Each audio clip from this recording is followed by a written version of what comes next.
welcome to All Things Football. Next episode, we got a little bit different today. We've got Matt Ball and Dominic Ball. Matt Ball now plays non-league football, was a professional footballer, and Dominic Ball, current QPR player, and by the looks of things, having a great season. So, how are you both, boys? You all right? Yeah, good. Sitting here in my little maid office for the time being. Spending a lot of time in here, but yeah, getting on well. Good. Dom, how are you, mate? Yes, good. Same sort of thing, 4 weeks in now, just trying to keep busy, trying to keep fit for sort of hopefully getting back to training really and getting back to playing games. But, it has been tough. I mean, it's a funny one because I know, Matty, you naturally keep yourself quite fit, but Dom, it must be more difficult for you because you don't know when you're going back. So what's it been like for you trying to keep ticking over? Because you don't know, like I say, when you're going to go back. So you've got to have some sort of fitness to yourself for when you do go. Yeah, well, the last 2 weeks, Matt sent me a program over for the last 2 weeks. So I've been following that. It's involved a lot of eating. I was wondering what had I sent you over? It was the menus to all the takeaways. Listen, you don't want that belly that Matt's got either. You need to stay away from having that belly because then you're struggling, mate. Yeah, no, to be fair, we were given a program for the first 2 weeks, which we had to follow. We had to send in, the recordings of how far and how quick we'd run, which was daily. They gave us a 2 week off, which we're just coming to an end of now, and we start like another program from tomorrow. Good. No, that's good, mate. Matty, we'll start with you, mate. What was it like growing up in your area? Where did you come through? How did you find your love for football? Where did it all start, mate? And what clubs did you play for?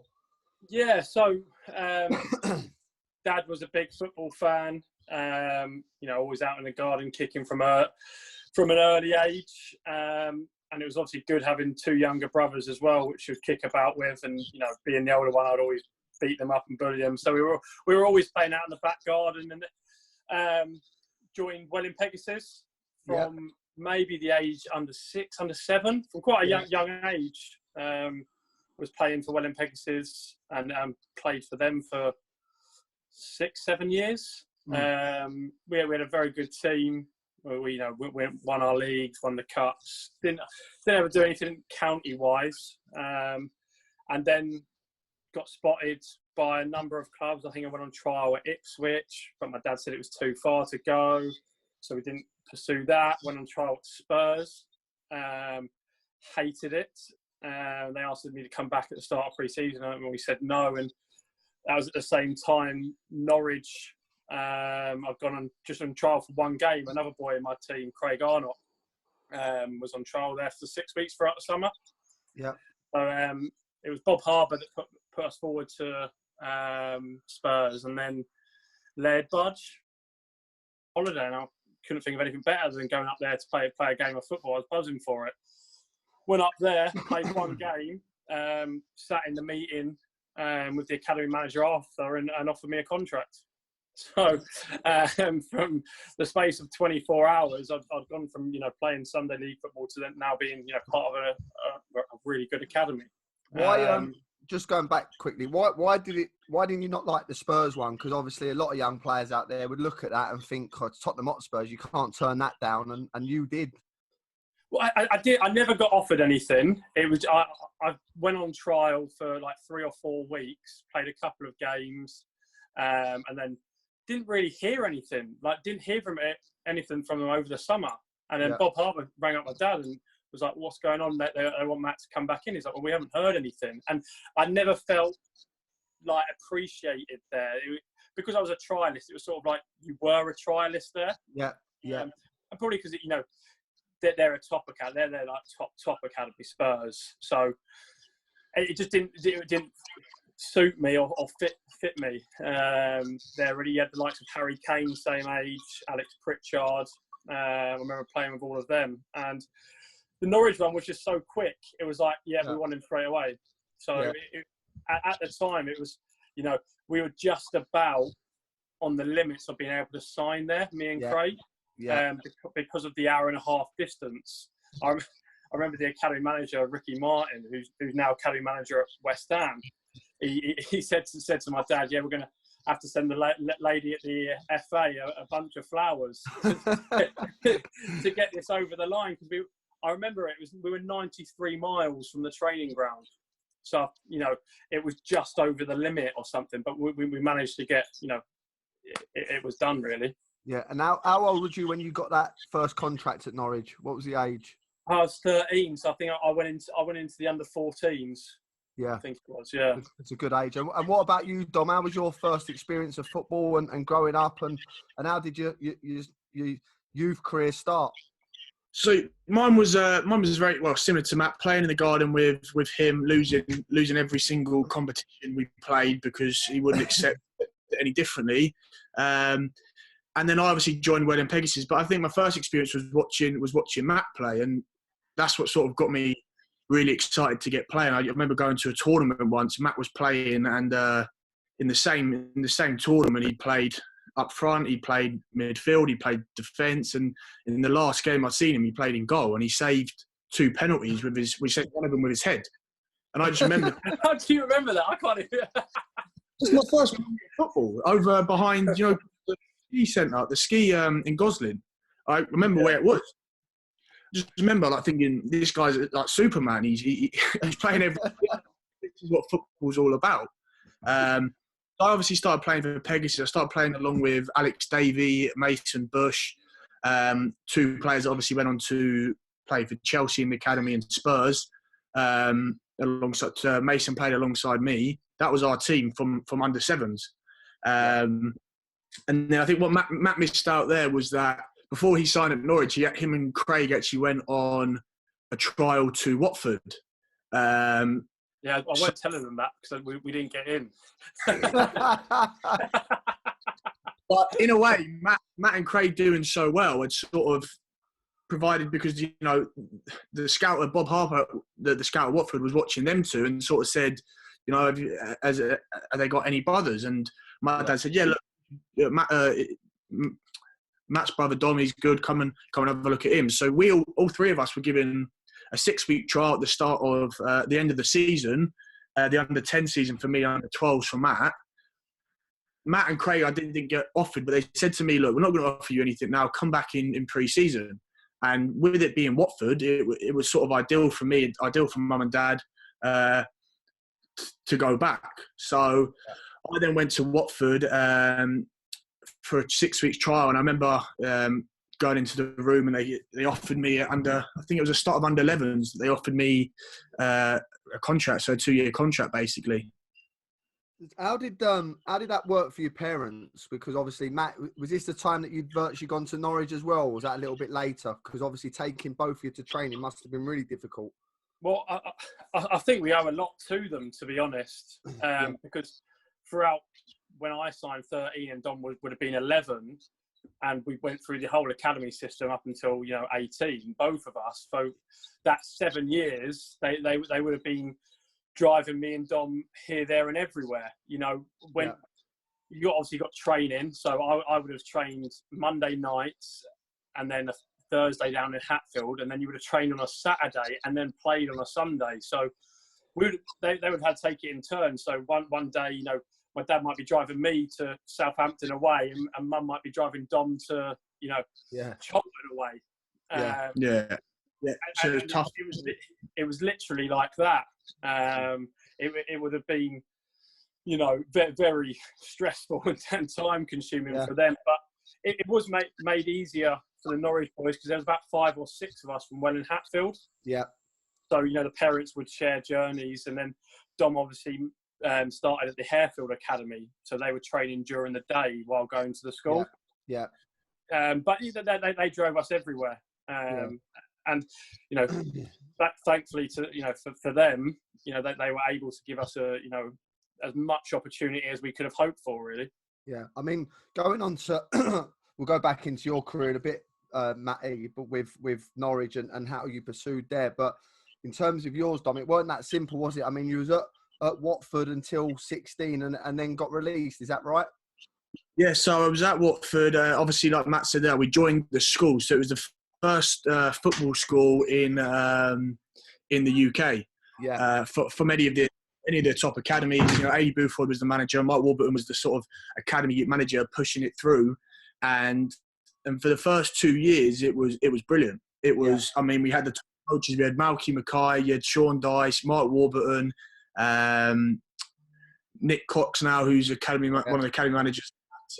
So you have all these top coaches, and they were there every day training us. So, you know, the school had all the investment.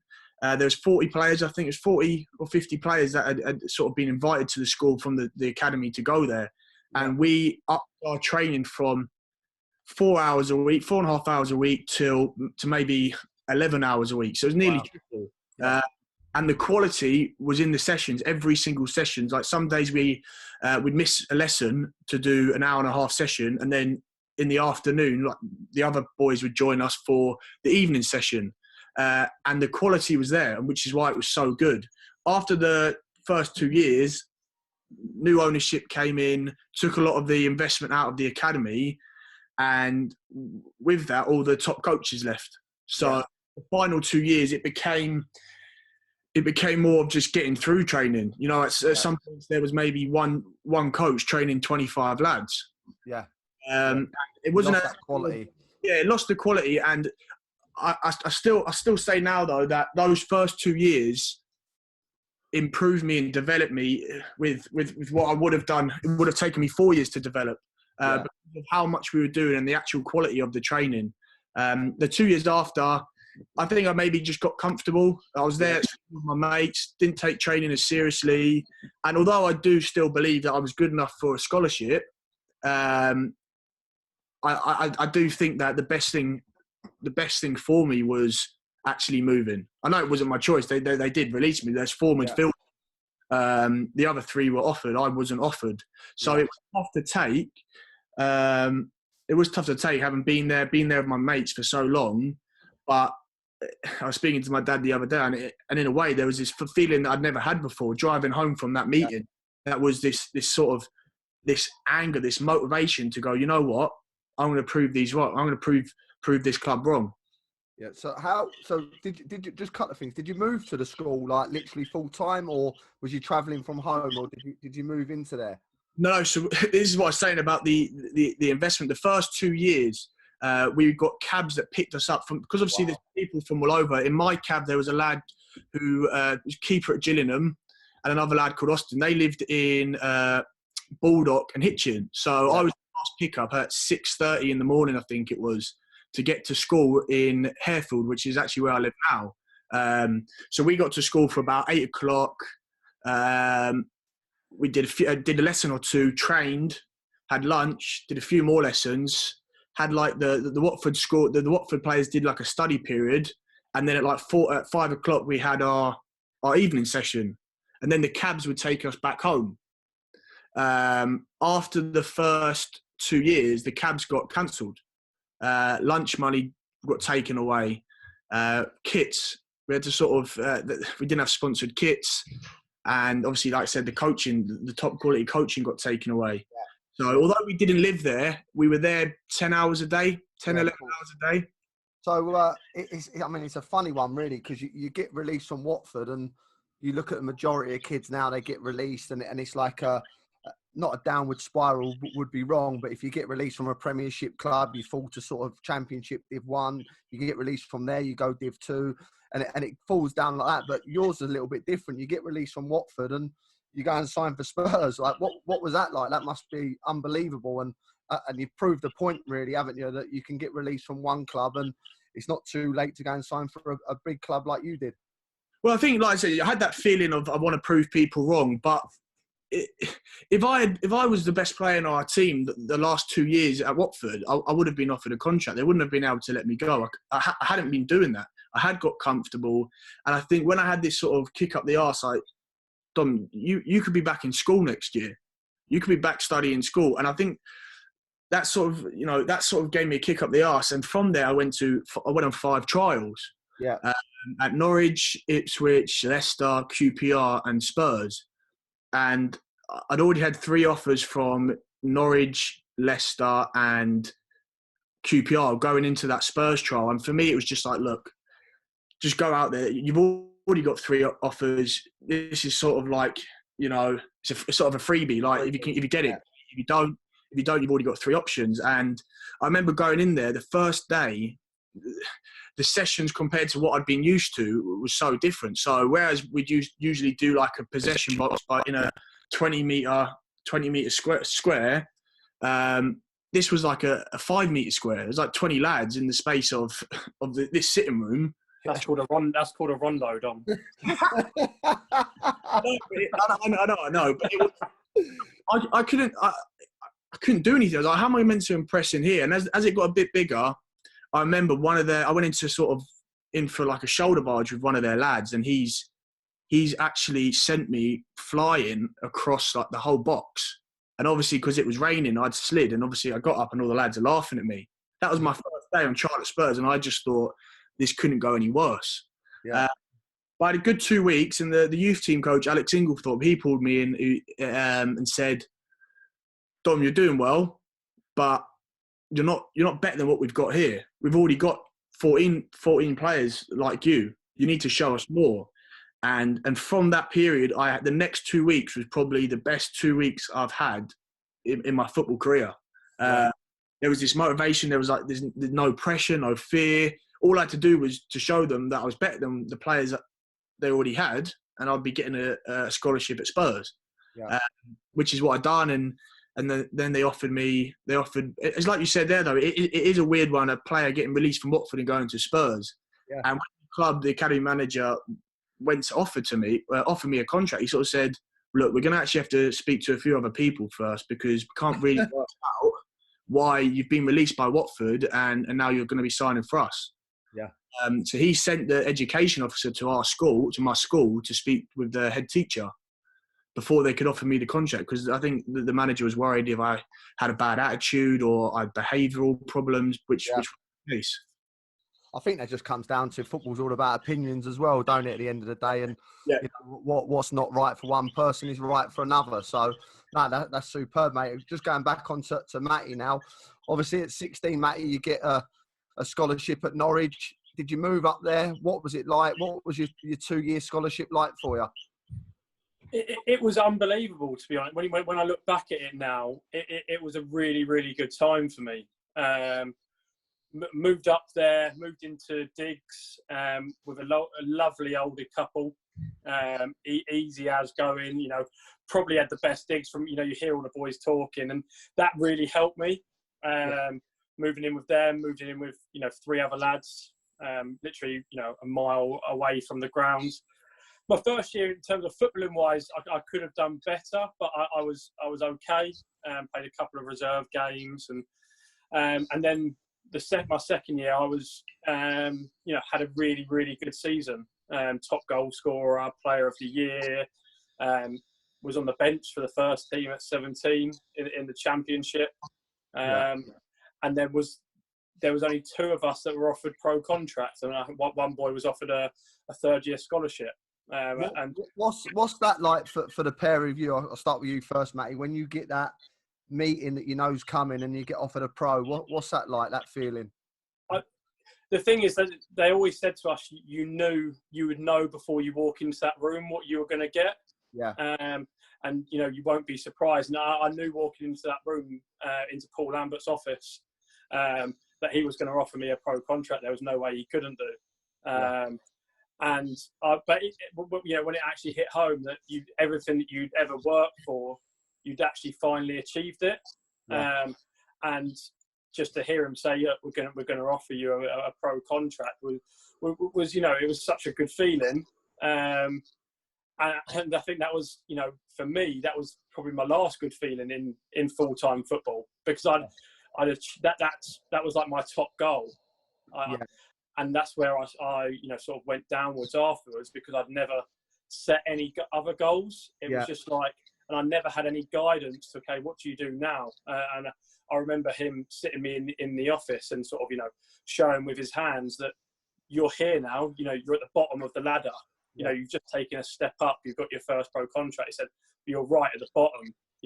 now defines what you're going to do and how far you're going to go up that ladder. And he goes, there are 3 things that stop you from, going up that ladder. 1, alcohol. 2, clubs. 3, girls. Failed on all 3 then. Well, two of the 3. Girls don't really like me.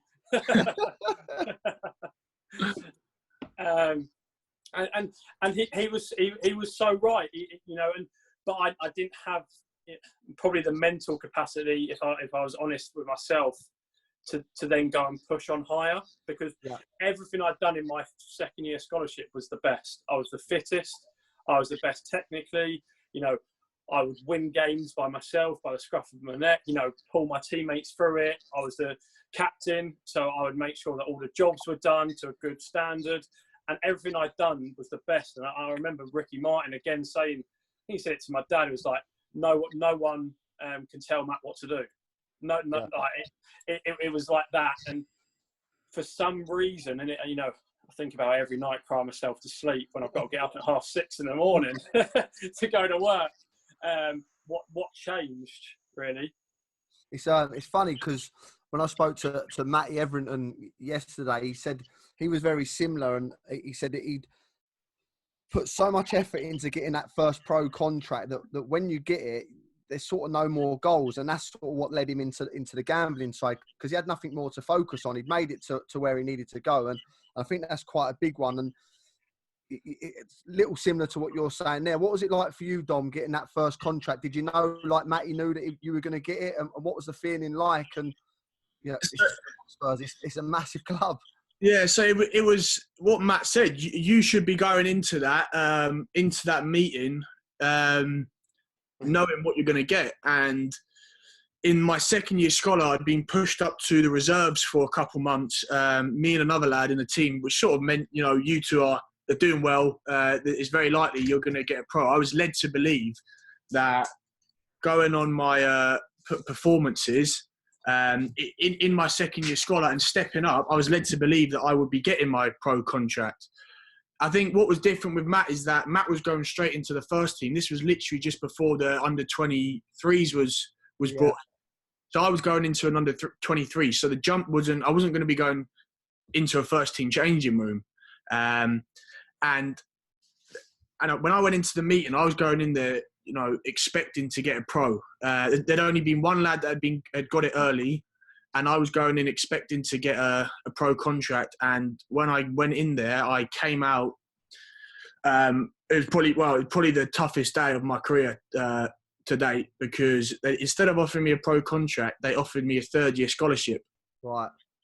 Along with, I think it was 4 other lads in our team. So what they had basically said was that, look, we're not quite sure on you. One sec. Yeah, I know. Yeah, but I'll get it after.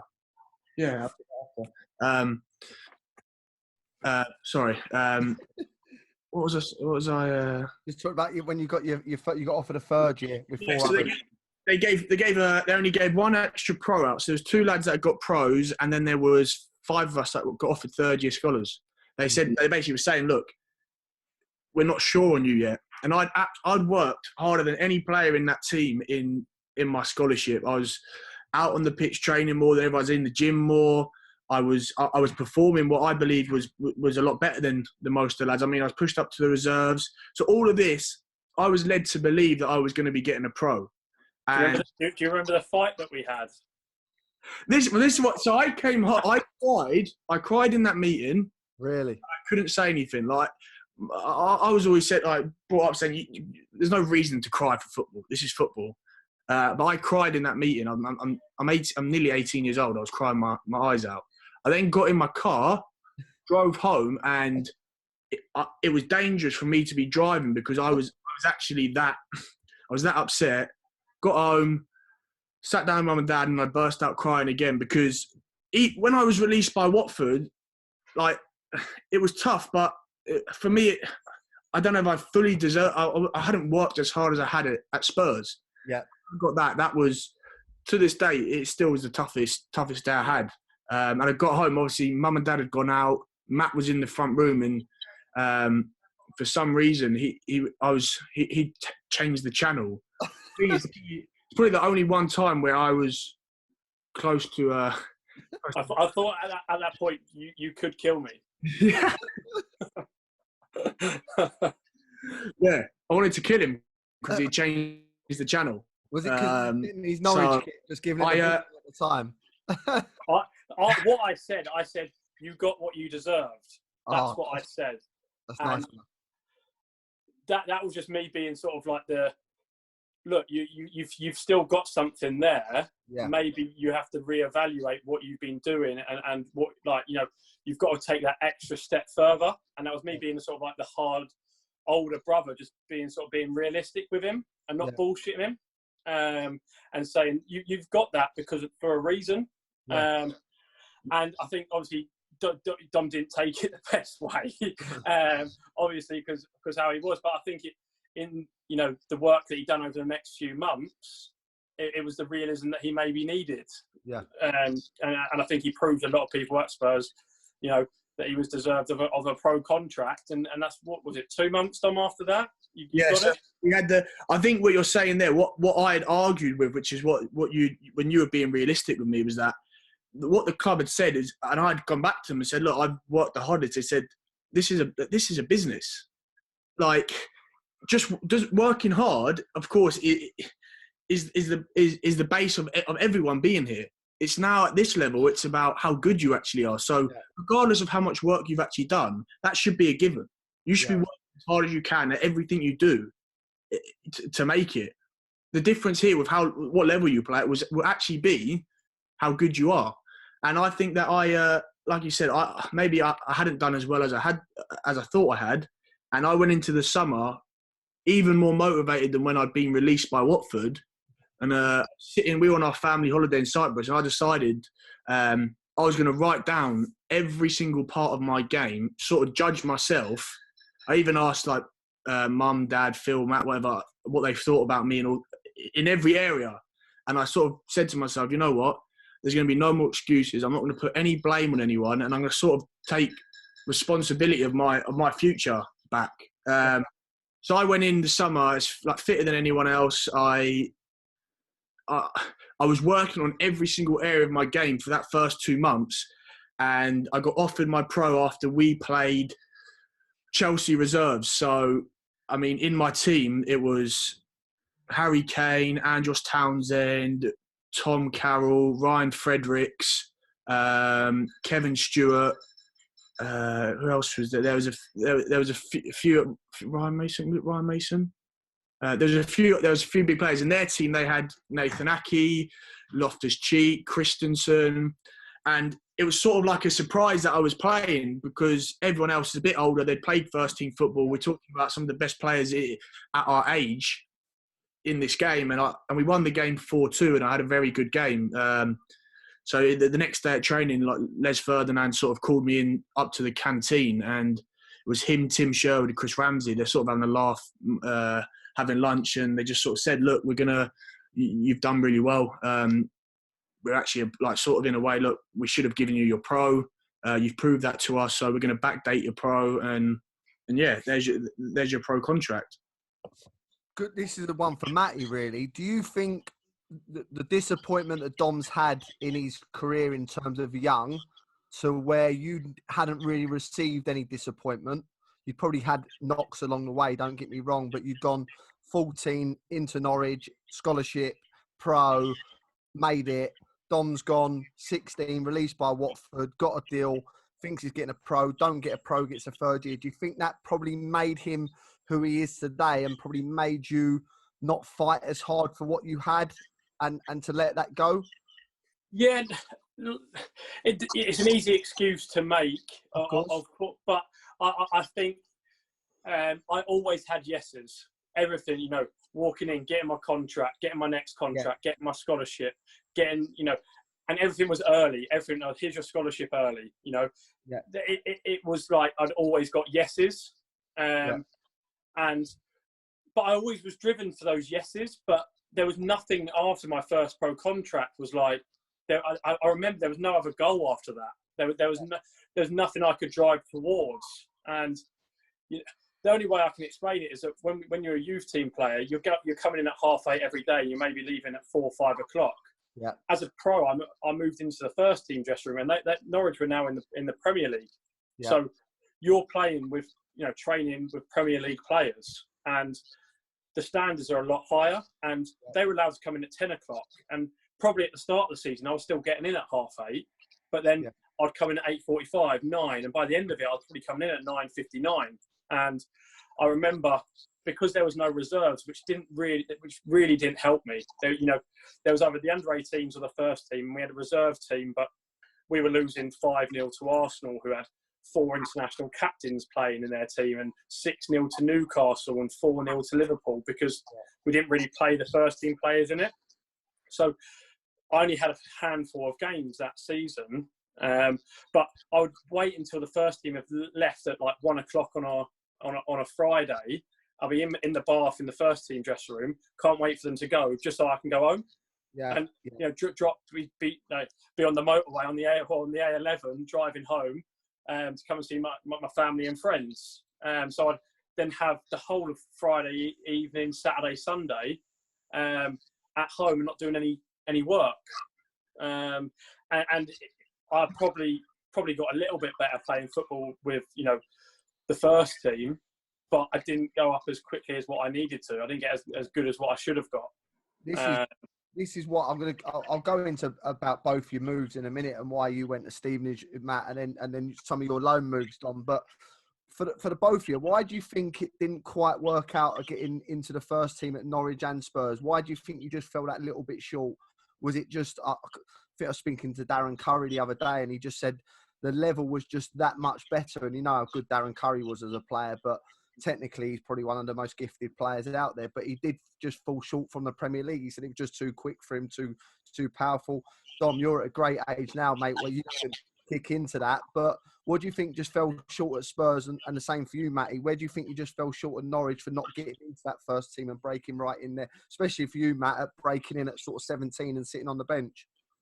I think the thing for me in Norwich was when I first signed my scholarship, my first year scholarship was Norwich were in League One and they won League One. In my second year scholarship, they were in the Championship and then got promoted, finished second. So by my first year pro, the 2 years I've been there, they jumped up 2 leagues. And I remember Paul Lambert sitting me down when he told me no, and we're not offering you a new contract. He said, we're now a Premier League team. If we were in League One, you'd be playing every week, not a problem. But you're now not at the level when they didn't have a reserve team. That was the problem. And then the minute I left, the EP04 came in, and they had to set up an under-23 team, and they were signing players that had been released by like AFC Wimbledon and everything like that, just to make up the numbers. And Paul Lambert left and signed at Villa. So, it was just all really bad timing. I would say, Matt, I would say just from like my experience and obviously living through your experience as well, I do think that it was more, not that you didn't work hard, but it was sort of the guidance that you didn't have that reserve structure like I did, because I didn't go from under 18s to I'm with the first team now. There was under 19s basically, under 20s, under 21s. Yeah. It didn't take much for the club to say, you know what, you're going to get a little bit more time for your development. They just sort of said, no, you've got no value for us here. We're a Premiership club. You're not ready for that. So instead of where you would have had the reserve, they would have said, okay, go out on loan, come back, go and get some experience, come back. You didn't have that, which is why I think for me, having that, because even, like you said, after my first year, after I did get it, the club were looking to release me again. Yeah. They wanted to release me again. So I went on trial at Bolton. I went on trial. Chris Ramsey sort of said to me, look, it's very unlikely we're going to offer you another deal. Go and trial, see if you can get any options for next year. We haven't fully made a decision yet, but it's unlikely. So I went up there, got a trial for 3 days, got offered a 3-year pro, came back to Chris Ramsey, sort of said to him, look, the club have offered me a contract. Can I sign it? Bolton have offered me a contract. Can I go and sign? And then that night he said, look, let me talk with some of the coaches. We'll call you tonight. And I was in the car and he just called me and said, look, we're going to roll the dice with you again. And for me, that was like, geez, I've got an opportunity to go Bolton here on a 3-year, and you're telling me you're going to keep me because you're going to roll the dice for me. You're going to give me another chance. And it was like, when is this going to ease up? When am I actually going to get something? And someone say, look, here's a 2-3-year deal. You deserve it. Like, you're brilliant. that never came. Well, going back to that, Dom. But in a way, it's what. No, I think you're quite right there. What you've just said to Matt as well. I don't think you realise what a big achievement that is, Matty, for signing for Norwich. And at 18 and not having a 23s, and like Dom said, a 19s, a 20, you are literally signing first team forms, really, aren't you? So that is a massive achievement. Yeah, it's all to do with as well. I have to be man managed. You know, it comes down to your how well you can teach people and you coach people is different for everyone and how everyone's managed. Yeah. I'm really well if I'm sort of someone's got an eagle eye on me and watching my every move and making sure I do bits. I'll always do it to the best of my ability. And at Norwich, I had Ricky Martin, the academy manager, looking down on me, making sure that I was giving 100% in everything and being the best I could. The minute I went out of his control because I now wasn't a youth team player, I was given a centimetre or given an inch, and I took 5 miles. That was my problem, is that I didn't then have the self-motivation to probably go and do it for myself. Yeah. With you, Dom, do you think you should have took the deal at Bolton, or was you happy to stay? And what did you get? Did you get another 2 years, did they give you after that? No, so initially they were sort of like, we'll roll the dice, we'll give you another year. And it was from there that I went again, did really well in the off-season in the summer, and came back, started the season really well. It was when Pochettino came in. So within 2 or 3 months of the season, I was the only one that had sort of been pushed up to the reserves, to the first team from the reserves. And there was a European qualifier game, which I was in the squad for with the first team. So I went on that. I was training up there. A couple of weeks later, Harry Winks came up and Josh Onoma came up from the reserves with the first team. Pochettino, he brought loads of players through at Southampton. That was sort of the way he was going to go. So I started really well. I was up there for a couple of months. I was doing okay. I think they then offered me a 2.5-year contract. But after I'd signed that, they sort of realised, hold on, he's been up here for 2 months. He's not getting any better. He's not sort of getting used to this. He's actually sort of getting worse. He hasn't got used to it. And honestly, for me, it was horrible, because I'd go up there one day and I think, I've got used to this. And the next day I'd come in and I wouldn't ruin the session, but I mean, I'd seriously slow the session down. What did the coach say to you? What did one of the first team coaches say to you? Do you need me to write it down for you or something? No. Oh, Jesus, yeah. It was like basically the point which I was like, you need to get used to this pretty quick, because otherwise you're not going to be here very long. And I was trying so hard. It's probably over trying, but I just couldn't get used to the speed of it. I mean, we're talking about Champions League players here, all internationals, and I couldn't get. For example, Harry Winks and Josh Onoma come up, and I think they made me even look worse as well, because they were both. Harry Winks was a year younger. Josh Onoma was 2 years younger than me, but both of them just got it straight away. And I think at that point, for me, it was okay. I'm not ready for this yet. So I got sent out on loan to Cambridge that Christmas. I got sent out loan there. Well, that was tough as well. That's a culture shock, isn't it? But then again, I realised I just needed to play. It didn't matter how well I played or who or what position. I just needed to play. I got into at right back, and the best thing for me at right back was having Tom Elliott playing striker, because I could kick the ball anywhere up there and he would win the header. Yeah. So he sort of made me look a good player. So I played 11 games in the end after having 2 months. After the first couple of games, I had 2 months on the bench because I'd had a stinker. And I got 11 games in the end, went back to the club. How have you made a career? You keep on having stinkers. It's not about how hard you fought, it's about how you get back up. Really what it's about. I should have played really badly. I might have had a career.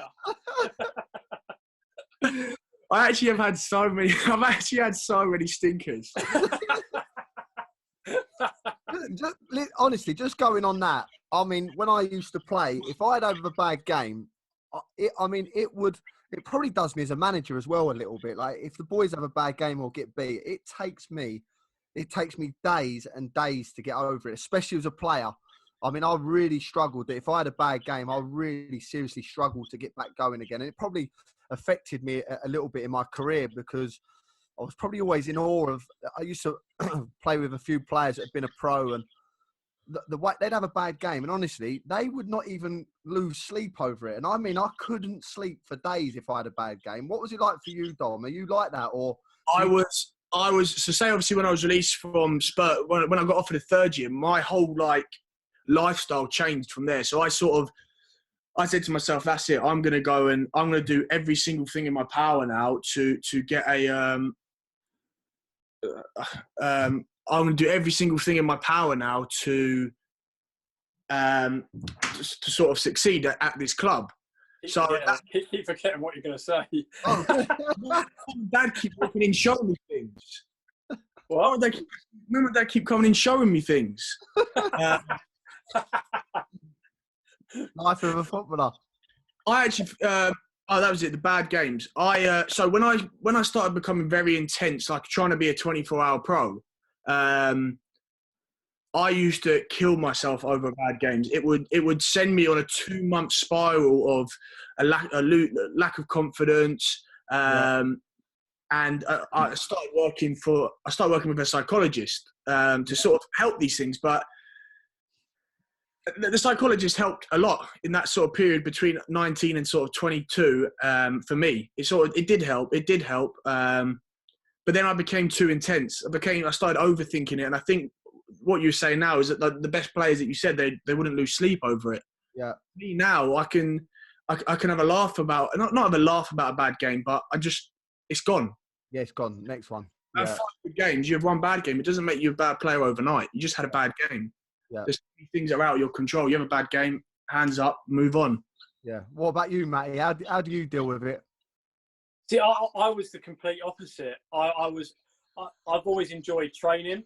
So the minute I could get back on the pitch, and you know, normally you have a week between a game, it would be gone from my mind quite quickly. Yeah. But as you know, obviously being my manager, I've never had a bad game. So. No.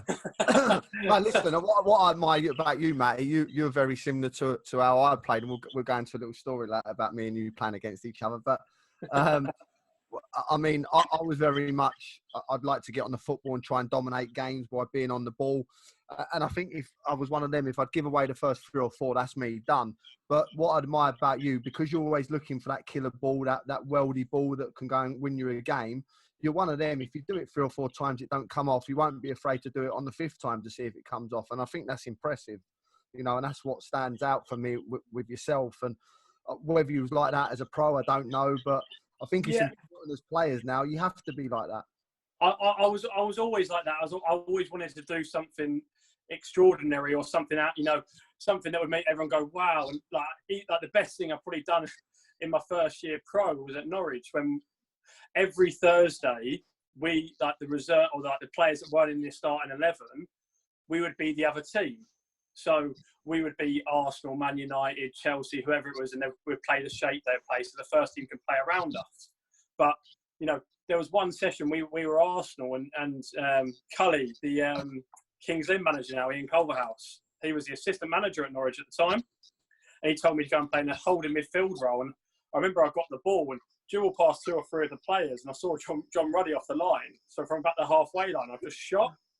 And it's gone straight into the stanchion, lobbed him, and everyone's coming round me, like Wes Houlihan comes at me, Baldy, why are you playing for Northern Ireland? You should be playing for England. But then Cully's lost his head with me because I'm ruining his session.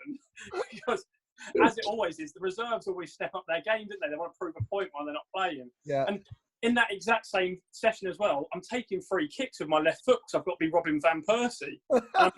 I'm putting them into the top corner as well. So I'm taking corners, free kicks, that was, and you know, I always wanted to do that. I always wanted to be a little bit, you know, special. I like scoring, you know, goals from far away. I like taking free kicks. As you know, I don't normally hit the target anymore. Don't hit the first man. You love hitting him, don't you? God, yeah. But yeah, that was for me. It was like you wanted to be that match winner. I think Dom's completely different. Yeah. Dom's not a match winner in terms of getting the winning goal or playing that pass, but he's something that keeps teams. He's a match winner if they're 1-0 up and he's got to make a tackle or put his body on the line. So we're completely different, you know, in that way. Yeah. Just getting back. We'll score some, hopefully soon.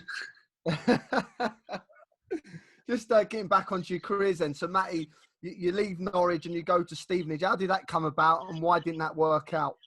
Well, before I left Norwich, I actually went on the worst loan in the history of football. Macclesfield? Yeah, I went to Macclesfield. This sums it up, really. I come there on the Thursday, sign on there on the Thursday, and then Friday we're actually playing Dagenham away. So I get on the bus and we train at Spurs, Dom. Do you remember we train at Spurs and we were waving at each other?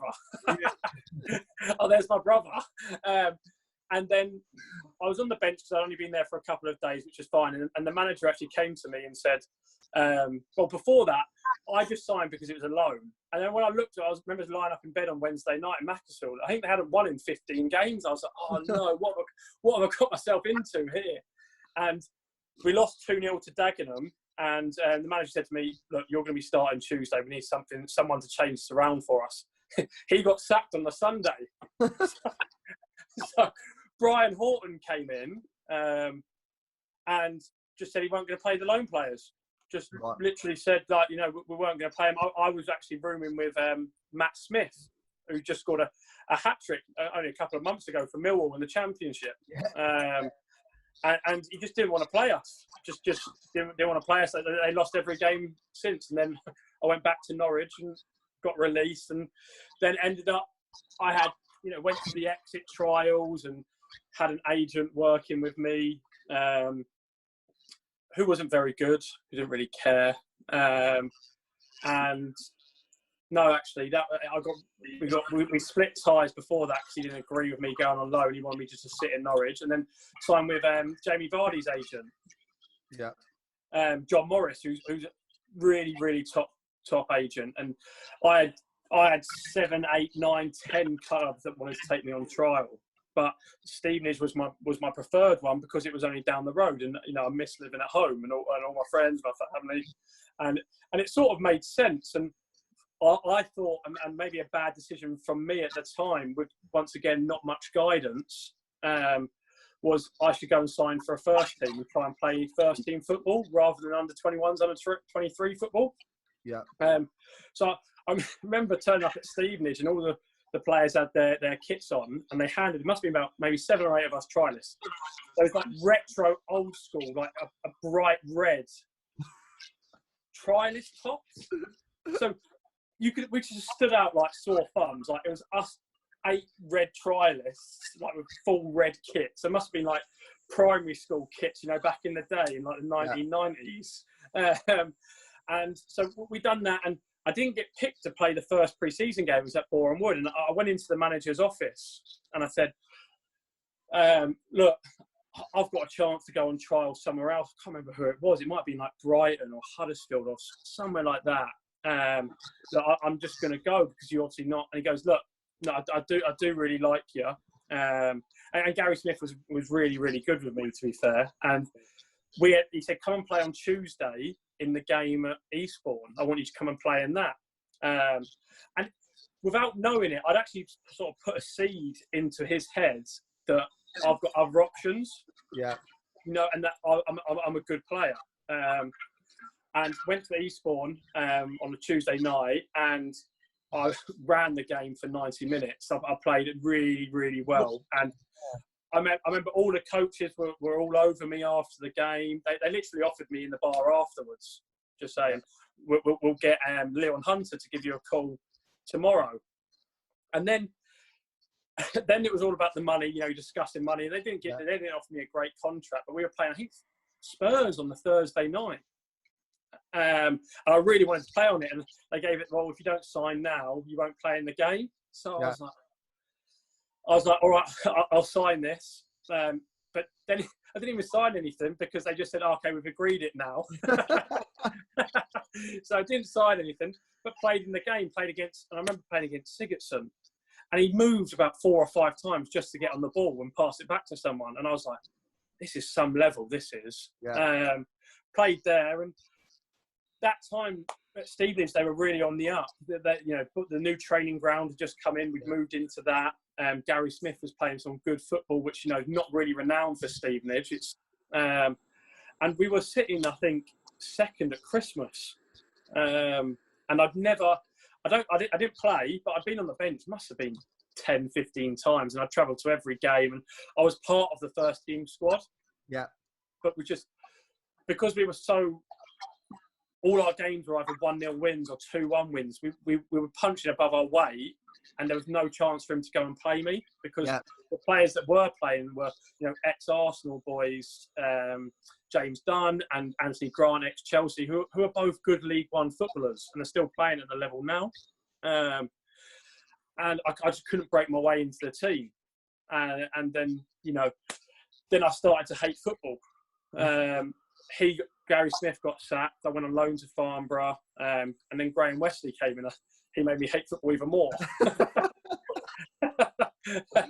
because, but he actually gave me my debut because once again I thought I said I've got to get in his eye here. I've got to get and I went to him and said, why am I not playing?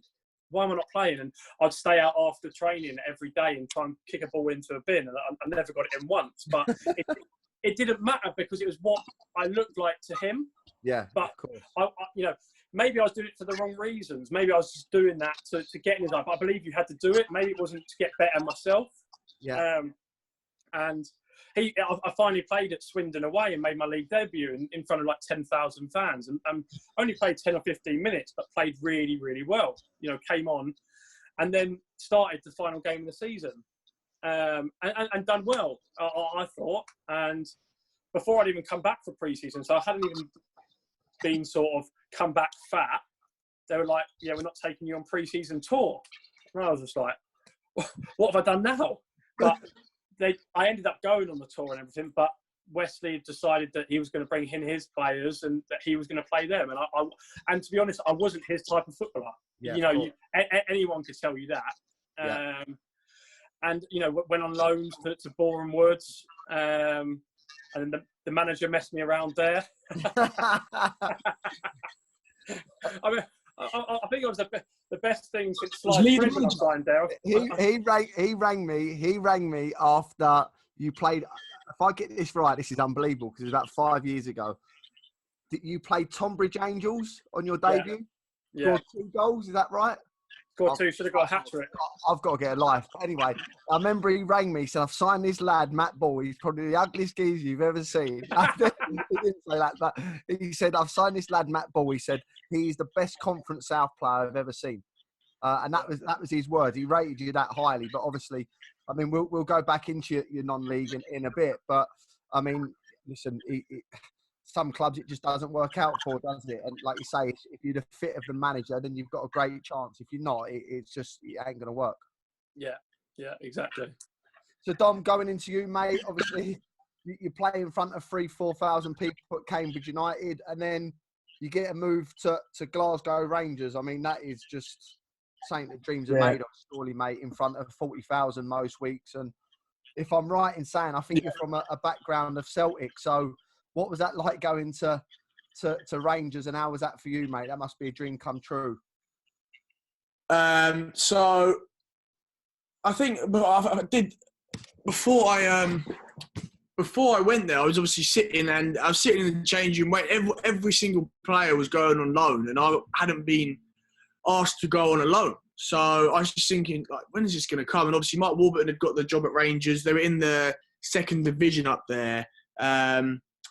And it wasn't until towards the end of August, when the window was shutting, that 2 of us had they'd asked the club if me and another player called Nathan Odwell would go up and join on loan. I mean, at that time I would have preferred to stay. I'd done Cambridge in League Two, my ambitions were to play in League One and sort of do it like that way, you know, go League One, then go Championship.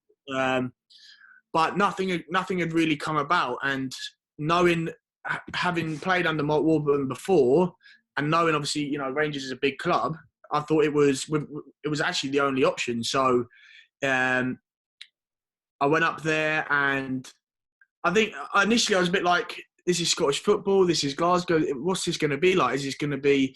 My thoughts about the club and the actual league and the place wasn't great. But it was completely different. I mean, joining one of the biggest clubs in the UK, 50,000 fans, and I mean, we're in the second division, and they were there every single, like the 50,000 filled out the stadium every single game. Yeah. I remember walking out the first game. I went up there, didn't play for 11 games because they'd won every game. I went into the manager after the 10th game. I said, like, Gaffer, why am I not playing? And he might as well have just told me just to get out of the room straight away, because he said, how can you expect to come in and ask why you're not playing? Yeah. The team have won 10 games in a row. We've conceded maybe 2 goals. And I was just centre half at that point. So I actually sort of had a laugh with him and said, yeah, you know what, stupid questions. I won't bother you. That was just me just sort of being like, I feel like I need to show the manager that I am desperate to play. You can do that on the pitch, and with certain managers, I think sometimes it is important to go in, to knock on the door and say, look, I'm ready to play. Which that had done, and I think it was only a few games later that I was playing, and I walked out obviously at Ibrox, and the first time that walking out to a game, I had goosebumps. Like the sound, the atmosphere was unbelievable. And I'm literally looking around, trying to take it all in. 19 years old, I'm playing in front of 50,000 fans, and they're all screaming the same song. Yeah. That experience was amazing. Yeah. What? Obviously, after that, mate, you leave Spurs and sign for Rotherham, and that doesn't quite work out for you, and you go to Aberdeen on loan. What was that like? I mean, Aberdeen is the end of the world. I remember speaking to Matty and saying, like, how's your brother coping up there? He said, there's only one nightclub. What was that like for you up there? I wasn't even allowed back in the nightclub after the first night. And it's called the Granite City for a reason as well. It's the greyest city I've ever been. I was depressed when I went there once, so I never want to go back. It was sort of like, you know, I went to Rangers, signed at Rotherham, had been on loan at Peterborough, had a tough time at Peterborough. No one wanted to take me in English because I'd had an argument with the manager at Peterborough. So I was sort of, my reputation of me was that he's a bad egg. He'll cause you too many problems. No one in England really wanted to take me. And the Rotherham, you know, I signed at Rotherham. The manager changed 3 times. Yeah. I'd worked for 2 of them. The third one didn't see me as a defender. And just being so intense and naive and young in my own head, I told myself, convinced myself, no, I am a defender. I was playing in the Champ against 6'4" absolute units. I wasn't even 6'1", and I thought that I was a Championship defender, which was just me just being stupid. I should have gone, you know what? Actually, you're the coaches. Let's try midfield. Aberdeen came about, was the only option. They wanted me as a midfielder. So I thought, well, I'm not playing at Rotherham. I might as well go and play at Aberdeen in a position that I don't think I can play, but I'll go and do it anyway. Went up there, and at the top, I know I said that getting the third-year scholar was the toughest. It was the toughest day of my career, but when I first went up to Aberdeen, it was the toughest 4 months of my career, 4, 5, 6 months of my career, because hadn't played for 6 months competitively. Went up there, wasn't fit, really struggled in the first 2 games. Was cramping, couldn't actually had another stinker, as you can imagine. And the manager didn't play me for 3 months. And during that time, I was living in a flat on my own. Refused to really like sort of integrate with any of the lads. Yeah. What about when you were eating takeaway dinners? Like you'd rush to the co-op to buy a takeaway so you could pay fortnight for as long as possible. No, that actually was a great time. That was a great time. The reason why I never played PlayStation was because I thought, this is how intense I was, I thought that doesn't help my career. Like, I should be in the gym. And this is what I say. You think any player, I mean, I was putting every hour of every day. I was doing meditation in the morning before I went to training, trying to visualize how my day was going. And if I hadn't done everything on my list, like core, stretching, leg weights, a bit of analysis of the best players, if I hadn't done all that, I was going to bed guilty. And in Aberdeen, having not played, it got to the peak of my intensity where I was absolutely hating it. And I would never in a position to be depressed. I was playing football for a living. I was getting paid for it. I would never say I was depressed, but I was at the lowest point of my career, maybe of my life, because I was literally getting home from training, lying in bed. I'd even convinced myself I was ill. I'd forced the club to move my flat because I was convinced that I was allergic to the carpet. Honestly, you actually, Matty knows me quite well. You sound a little bit like me. I think you've got a mad head. I think you have a little bit of OCD, mate. But I mean, you say there you haven't got depression because you're a professional footballer and you shouldn't have. But what's to say? You know, you're no different to anyone else. Because you play football doesn't make you someone who can't suffer from depression and feel down because you're up somewhere. You're not sure you really want to be. You've had an argument with Peterborough, and it's a knock-on effect that you can suffer with depression. It isn't a problem. You know what I mean? It's hard because obviously my group of mates is 8 of us, and for example, my closest mate, he obviously had a bad injury on his knee, so he had 3 operations. The club that he was playing at were refusing to offer him another deal, so he actually was going to be not earning money for 4 months. And for me, in comparison with my situation, I didn't feel like that. I know it's hard. Everyone's different. You can't say you are depressed or you're not depressed. Yeah. But I was at a low point. I didn't have anyone up there. I was very lonely. I was bored. And it wasn't actually until Matt rang me around Christmas time. I'd come back home. I was sort of saying, look, I'm not sure if I'm going to go back up there. But I didn't have a choice. It was either go back to Rotherham and not play, or it was go back to Aberdeen and not play, but go on a Dubai winter break. Yeah. So, and I know this is at that point in my career, I chose to go back to Aberdeen because I was getting a holiday to Dubai. Right. I was good, and I was going to sit on the bench. I wasn't going to sit on the bench at Rotherham. So it was this, and I got back up there. The same was happening. I wasn't playing. Matt rang me and he said to me, it was one of those ones, I didn't even want to pick up the phone, but Matt wanted to say something important, he'd ring me. If he was just texting saying, how are you? It'd be a text. He rang me, thought, go on, I'll pick it up. He's going to talk about football for ages here. I don't need this. Like, I'm not feeling great. But I picked it up and we started talking, and he sort of got angry at me. He was sort of saying, Dom, you are actually like getting in the way of your own career here. Yeah. Stop going to the gym. Stop doing extras. Stop working with your psychologist. Stop thinking about football. Yeah. You are playing football for a living and you are earning good money. Go and enjoy it. Go and enjoy it. And I tried everything to try and get back to, because I'd been off my game for over a year and a half. I tried absolutely everything to get back to confident performing and playing well. Yeah. And the only thing that I hadn't tried was not trying. Yeah. And it was the best. It was honestly, it was the best. Other people had said it to me before, but in the current state that I was in at that time, and coming from Matt, my older brother, it had hit home to me. And I thought, you know what? I'm playing football to enjoy it. I'm not enjoying this one bit. I'm going to stop all this. I told my psychologist who'd helped me a lot, who had helped me a lot, I said to him, look, I need to forget about this. I'm going to go to training, I'm going to play games, and I'm just going to enjoy it. I'm not going to care about anything. I'm not going to overthink anything. And from there, football did turn around for me. It did turn around. Even without playing, I didn't play for the following 2 months. But I was going into training and I was enjoying it. I was having a laugh with the manager. I'd made good friends. I was doing things in Aberdeen with all the lads. I was going for coffees, playing golf, going out, and I was just happy, which made me realise that is the most important thing. Yeah.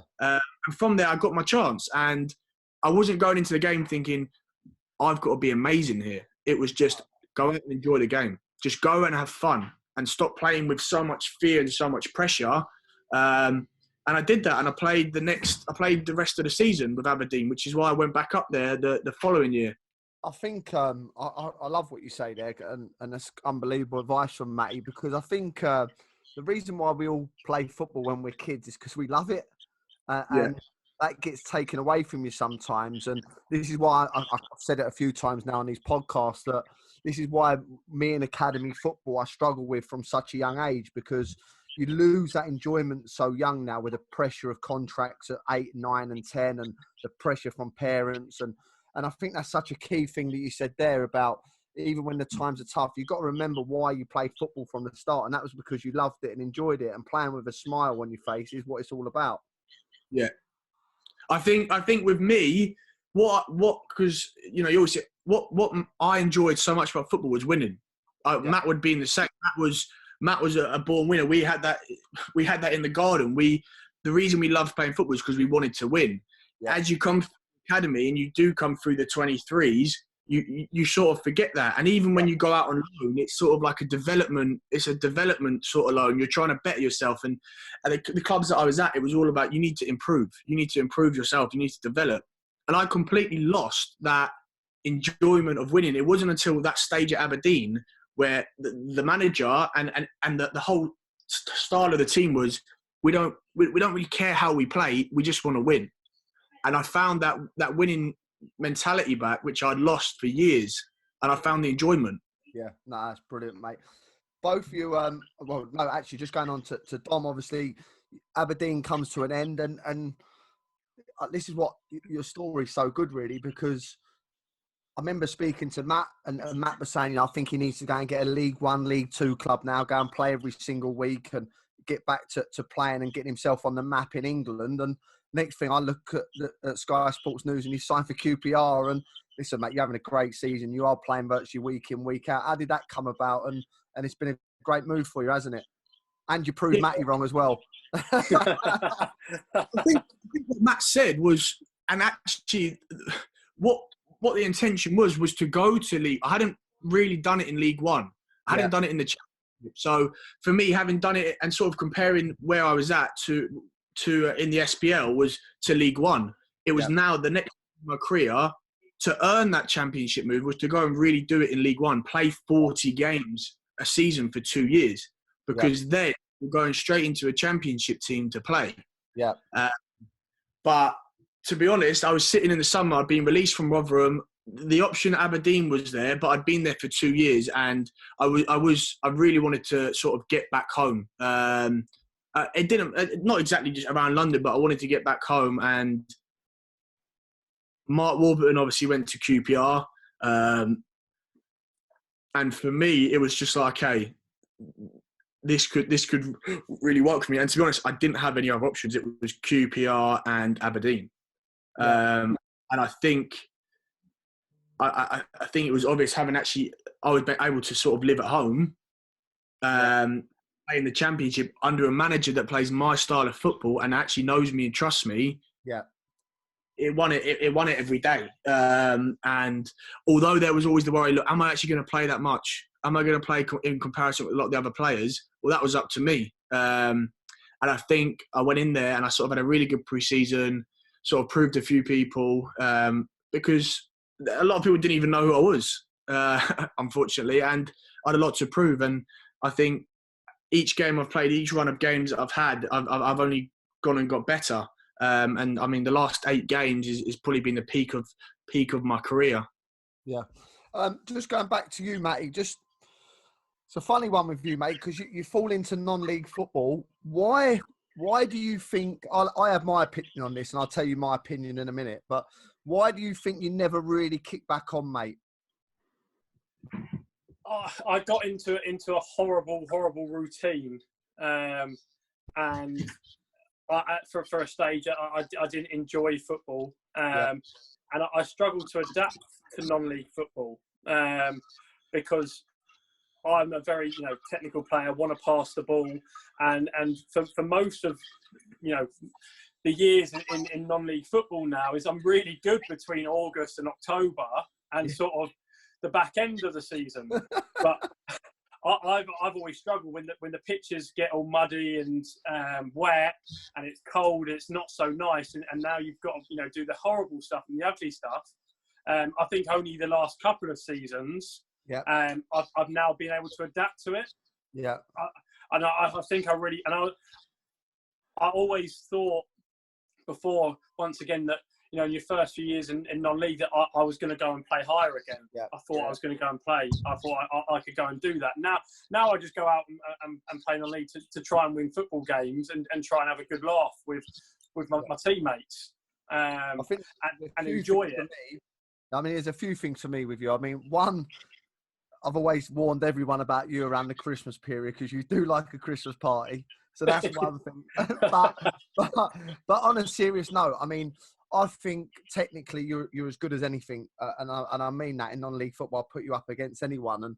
And Darren Curry said to me, "You're only as good as the players around you," and that's no disrespect to the players you play with, but I think you went through a stage of chasing money in non-league football. I think you got a little bit spoiled at a couple of clubs, and probably was a bit of a detriment to how good you actually were.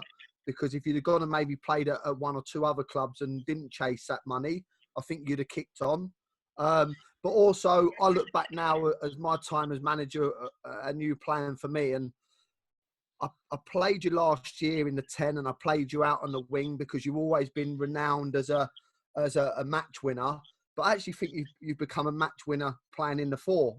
And you know what my thoughts on it now are, that I think that if I'd have played you there the whole of last season like I did this season, I think we'd have got promoted last season. I think we'd have definitely got in the playoffs. It's a big shout to say promoted, but I think you can control games, a player of your standard, by just dropping you that little bit deeper. And you've seen that now. And I think you love that role more than you did playing in the 10. And that goes back to, and that's no disrespect to saying you're only as good as the players around you, because you've had some very good players around you, but non-league football isn't as realistic as in terms of getting it down and playing and popping it, because the pitches do turn.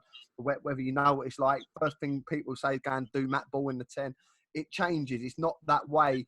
So you've had to adjust the game, but the way you're playing that 4 now, I think it's totally made for you, that position. Yeah, I think when I first dropped out of, let's say, academy football, the number 10 is very different to what a number 10 is in non-league. Yeah. Your 10 in academy football is actually a playmaker. That's your match winner. That's where everything goes through. In your 10 in non-league now, it's more of a, can that person actually get in behind the defenders? Can that person work hard? Can they cover every blade of grass to shut down people and get the ball back? Can that person win headers in the air? So, and that wasn't me. And it took me until I joined Biggleswade. Like you say, I'm now more of a number 4. And that holding midfield player, and that's a better position.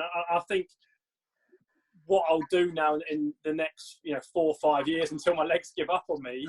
They've gone already, mate. Don't worry about that. You must have seen my 7K this morning. I was flying around. These will actually be my better years, I think, now in non-league football. And that goes with as well, calming down myself. Working in London, when you first start working in London, a Thursday night and a Friday night, there normally aren't 1 or 2 beers. I've said that though, Baldy, especially for someone like yourself and myself and your brother as well. And it's not right because, you don't want to go down that path. But let's be honest here, when you dream something for so long, you take that focus away, and then when you actually achieve it, sometimes you think, well, actually there is other things in life, and going out is one of them things, and you don't take football as serious. So it does quite happen. And I think a bit like myself, I come to the end of that, of going out and that at 27, and then probably had my best 3 years at playing at Biggleswade and Olsey, where I literally flourished as a player because I wasn't doing the other stuff around it. Yeah, there's no you can't lie and say that drink doesn't affect anyone playing football. It doesn't have any positive effects unless you're Paul Gascoigne or George Best. It still has effect anyway, hasn't it? Exactly.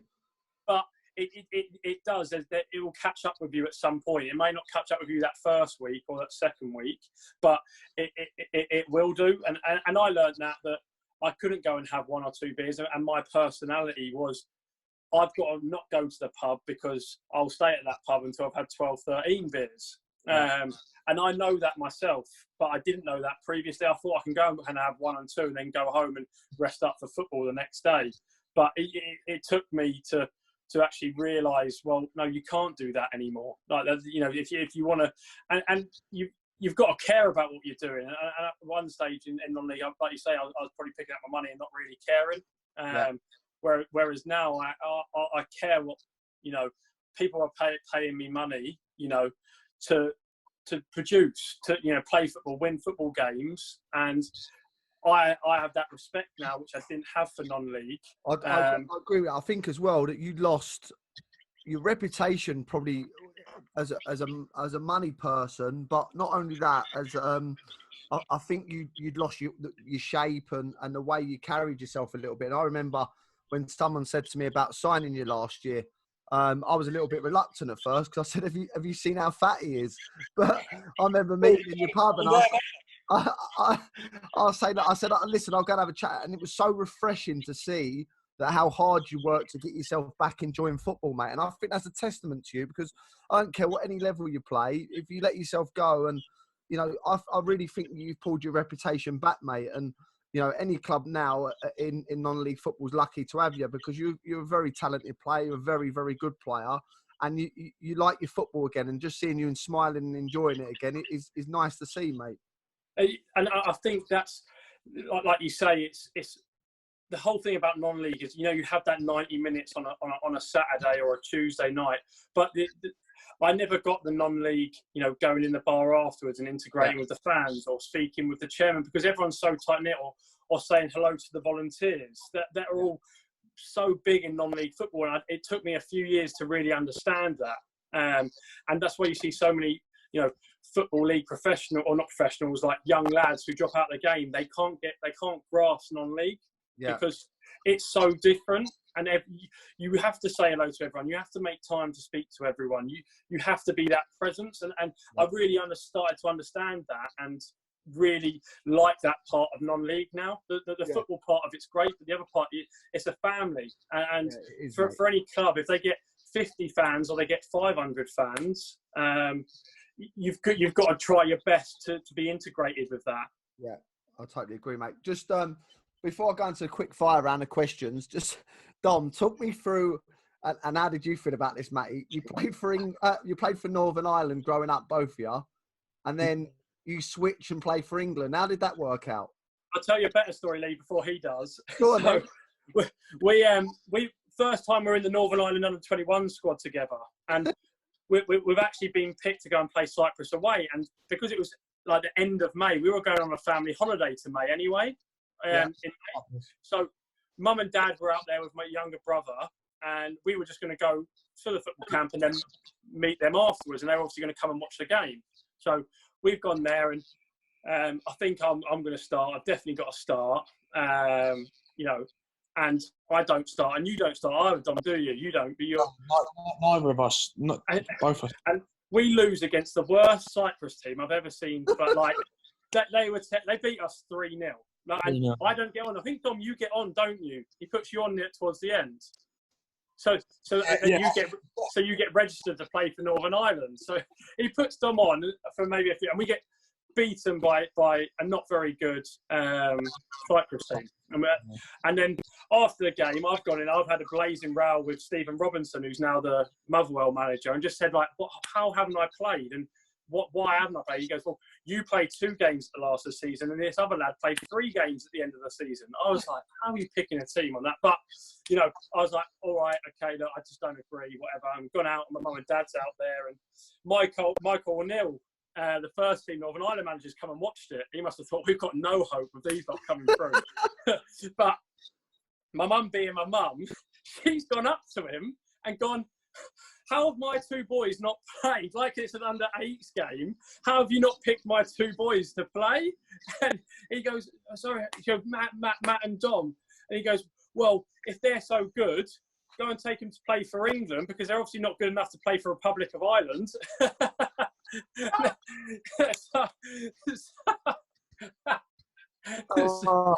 And then Dom goes and plays for England. So go on, Dom.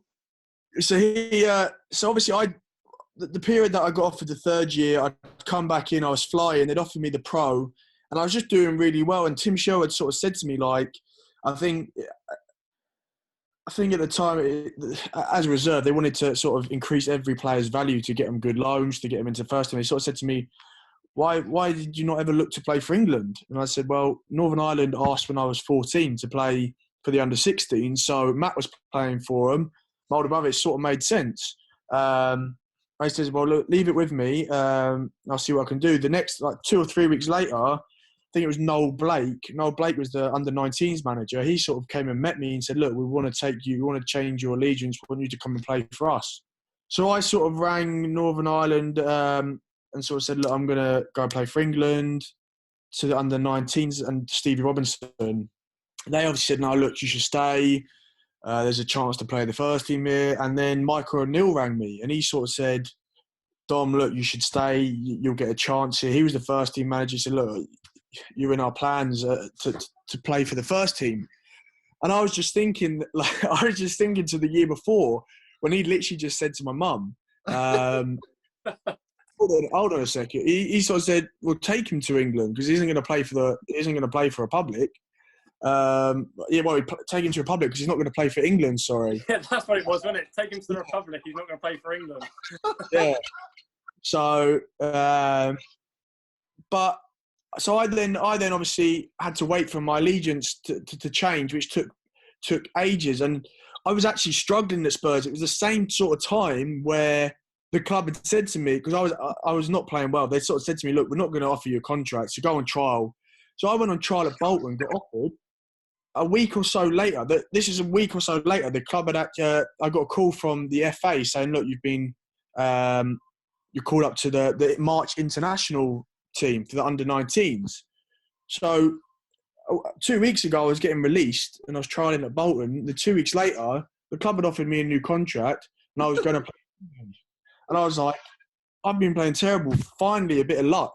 In my career.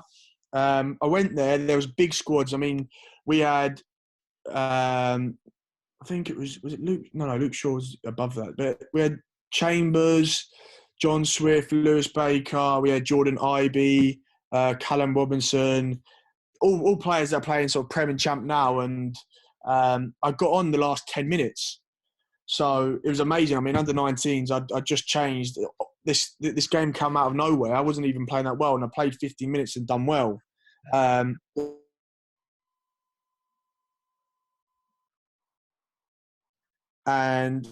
he sort of known me from. We lost you. We lost you there. A second, mate. Can you hear me now? Yeah, that's it, mate. The under 20s, Aidy Boothroyd was the manager, and he'd obviously known me since my time at Watford.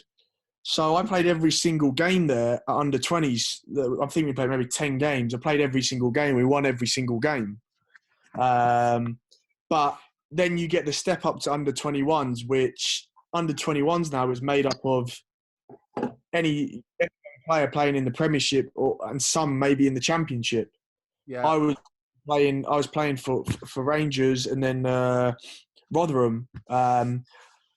So I never got that chance. But I mean, you're looking at it now, saying I'm playing in the Championship now. I think it would be more realistic that I'd be able to play for Northern Ireland. And so the question comes: do you go back and play for Northern Ireland first team, or do you hold out for that dream of Premiership football and England football? I don't know. So Northern Ireland can call you up, and that's your decision whether you do that or not. Well, I've not. You only stay with one country when you've played for their first team. Right. So I've moved over. I think it's there's paperwork and it's something you have to go through UEFA. But I was asked. When I was at Aberdeen to change my allegiance, and I sort of decided at that time it was probably the best thing. I mean, international football. I would love to be doing that. And obviously going into the Euros, which was going to be this year, there was a chance that I could have played in it. So I think now, I don't know. It is a tough one. It is a tough one. Yeah. Yeah, no, exactly, mate. Just going into a bit of a quick fire questions. Don't have to answer them that quick if you don't want to, but both answer these. Best player you've played with and against. Matty, you answer first. Against would probably be Paul Pogba in reserves at Norwich, and he was obviously at United reserves. Best player played with was probably Wes Hoolahan at Norwich. He was unbelievable. Yeah, Dom. I'd say against it was probably Dybala. Yeah, Juventus, and then obviously with Harry Kane. Brilliant. Best manager you played for and why? Dom, you can go first. I'd say Mark Warburton, because the opportunity that he's given me and also the style of football that he plays suits me. Yeah. Matty? And he keeps signing you everywhere. Exactly. Apart from you, Lee, probably, exactly. Of course. Probably Paul Lambert at Norwich. Just the way I saw how he brought the squad and the team together, the camaraderie that he built in that changing room was unbelievably amazing to watch, and everyone was like a family. So probably him. Best goal you scored? Well, the one against John Ruddy wasn't actually in a game, so I'm struggling. He's got to really think about this one. My best goal, I chipped in the Milk Cup final for Northern Ireland. I chipped the goalie against Denmark to put us 1-0 up. And mine's probably my only. Well, I've only scored one league goal, so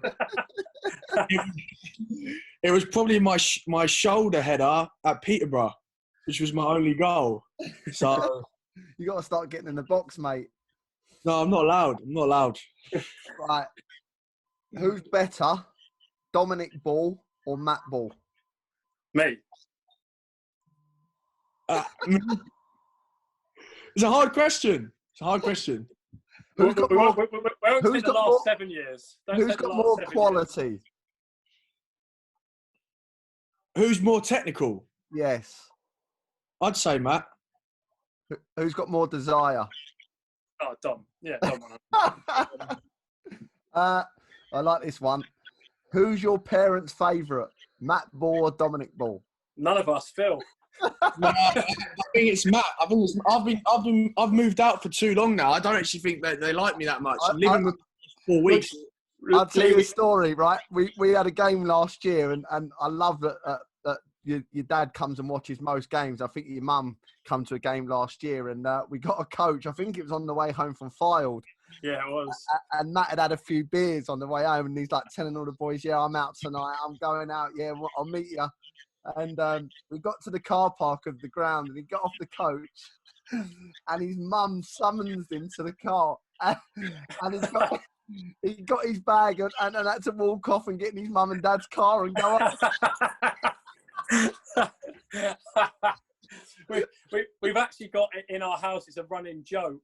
You've got me, Dom and Phil, and then you've got my cousin Louise and Abel, who live with us at different stages. So if you do something bad, you go automatically down to number 5. But you can't go up in mum and dad's ratings. You just go down. So obviously, Dom was part of the group that sent my mum out to wave to the NHS. Well, they were doing the clap for the NHS. It was the same day as my mum's birthday. So Dom was part of him and my dad and my cousin and Phil were all part in it. And my mum was waving to the neighbours because she thought they were clapping for her birthday when it was actually for the NHS. Have you seen the video, Lee? I haven't seen it, mate. I'm number 1 at the minute. Just the last couple of things. What's both your aims for the future? I think mine is Premiership football. Yeah. I think it's Premiership football and it's international football. Yeah. Matty? Yeah, I think it's the same, really. Premiership football. Southern Prem, is that? I think that, yeah, Ryman Prem, Southern Prem, Isthmian Prem. Yeah, next year I want to be up. I want to be, you know, getting promoted. That's what I think. Obviously, you know, my life's a lot, you know, with work, and I want to keep on doing well at work. You know, moved out of my house bought a house last year. So I've got to get that, you know, done up and, you know, how I want it, and hopefully my girlfriend will move in with me. No chance of that. Yeah, actually, no, she's not going to do that. Last one, Messi or Ronaldo? Both got the same on this one. I know it. Messi. Yeah, all day long. Great answer. Listen, fellas, absolute pleasure. You've been brilliant, and a great insight to both your careers. And I want to thank you for coming on the show. Cheers, mate. Really appreciate it. Cheers, guys. Thank you. Well done. Good one. See ya.